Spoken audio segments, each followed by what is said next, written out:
Europe 1, 6h45. Et c'est Europe 1 vous répond avec vous, Thomas.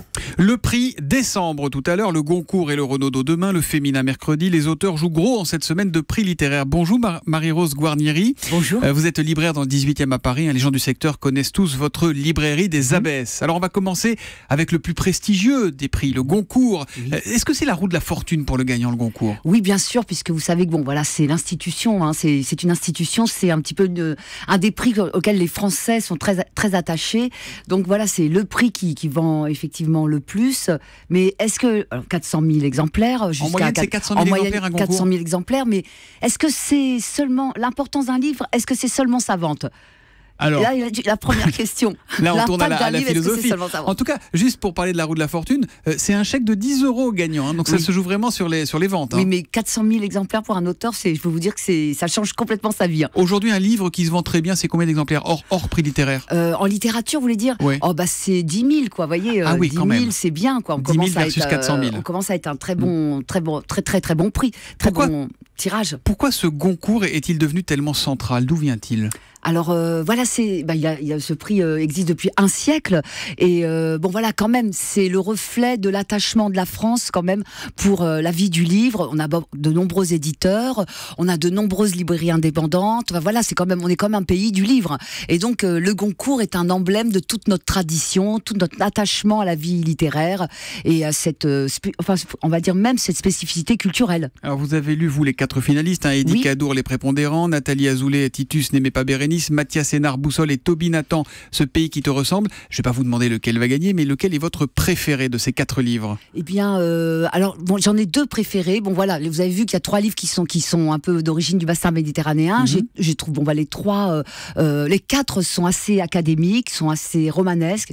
Je trouve les plus ambitieux, on va dire les plus littéraires, c'est Hénard, qui est vraiment un livre formidable, Boussole, très érudit. C'est comme un peu Les Mille et une nuits. Il y a aussi une histoire d'amour. Et c'est aussi un livre qui parle de l'Orient que nous avons perdu et d'une femme perdue aussi. Voilà. Un tweet de Marc Belaïch. Peut-on gagner plusieurs prix la même année? Là, ça va être peut-être le cas. Là, si vous allez voir, peut-être que cette année, comme Gallimard, parce que il y a le point. Comme Gallimard n'a pas eu de prix depuis maintenant 5 ans, depuis 2011, je pense que peut-être il y a un livre qui vient d'avoir le prix de l'Académie française qui peut peut-être aussi Cadour, avoir. Voilà. Et ça avait été le cas pour Little, qui avait eu et le prix de l'Académie française et le Goncourt. Mais attendez, vous dites Gallimard n'a pas eu de prix depuis 5 ans. C'est comme ça qu'on attribue les prix aujourd'hui? Oui, parce que c'est petits arrangements entre éditeurs. Voilà, c'est un des points qui est intéressant. C'est pas pour ternir cette dynamique quand même que j'adore dans la vie littéraire en France en tant que libraire. Non, mais ce qu'il faut savoir, c'est que quand même le champ est très restreint. C'est qu'on a en même temps une profusion d'éditeurs. On édite 393 romans pour chaque année, donc quand même il y a un désir de faire connaître des livres et tout. Et quand même il y a beaucoup d'éditeurs et beaucoup d'auteurs qui sont exclus de ce jeu. Bon voilà, les grands gagnants souvent ce sont Gallimard. Oui, c'est un peu déprimant quand même. 6 Goncourt en 20 ans, Grasset 3 Goncourt en 20 ans, Seuil 1 Goncourt, Albin Michel 3 Goncourt, POL 1 Goncourt, et il n'y a plus les autres éditeurs jamais n'existe pas. Voilà. Un tweet de Pauline Gradiani qui va dans votre sens. Bernard Clavel reprochait au Goncourt d'être plus un prix d'éditeur qu'un prix d'écrivain, donc c'est toujours le cas en fait. C'est vraiment le cas, oui. Qui sont les membres des jurys? Comment ils sont choisis? Est-ce qu'ils s'écharpent? Comment ça se passe tout ça? Voilà, on a aussi, en même temps, la beauté de notre pays et dans sa dynamique éditoriale et sa dynamique d'auteur. On a aussi un défaut par rapport aux pays anglo-saxons, c'est que nos jurés sont inamovibles, c'est-à-dire qu'ils sont installés, prennent siège au sein d'une académie Goncourt et n'en partent pas.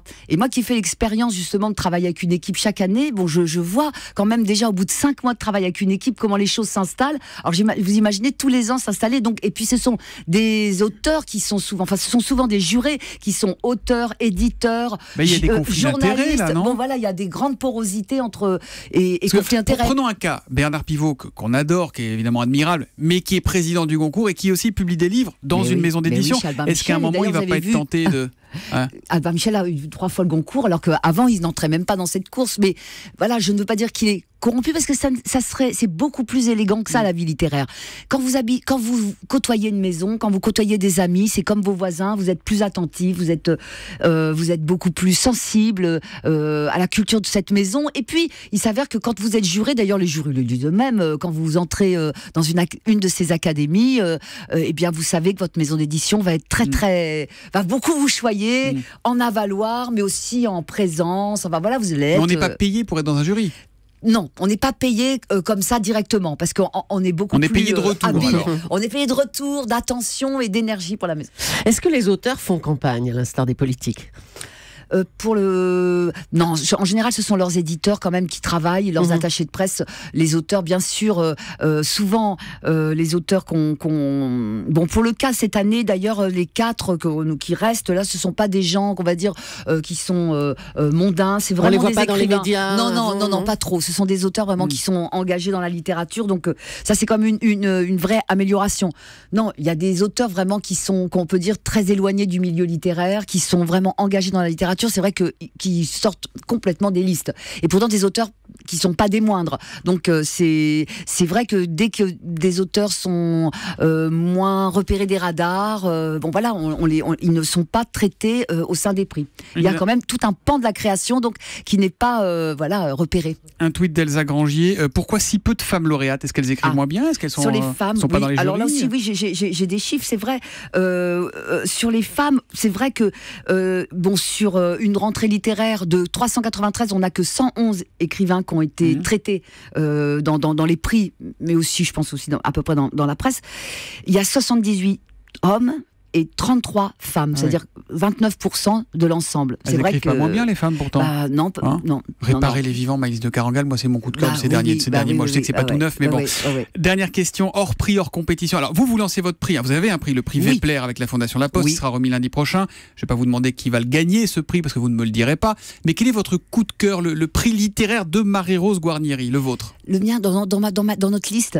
C'est compliqué de trancher. Pas dans votre liste, le livre qui vous plaît le plus. Dans la rentrée littéraire. Celui qu'il faut acheter là ce matin. Ce matin, moi j'ai adoré un livre d'une jeune femme justement qui a été écartée injustement parce qu'en plus dans les maisons quand il y a 3 livres, c'est un livre c'est une jeune femme qui s'appelle Lise Charles, ça s'appelle Comme Ulysse. C'est une fille très très très drôle, surdouée, qui a une phrase dynamique, tonique, inventive. C'est le récit d'une jeune femme qui part à New York en voyage pour être fille au père et c'est le récit de cette jeune fille dans ce pays où elle est complètement décalée. C'est d'une invention incroyable. C'est le prix de la matinale d'Europe 1 ce matin. Lise Charles, Comme Ulysse, on le prend pour nous.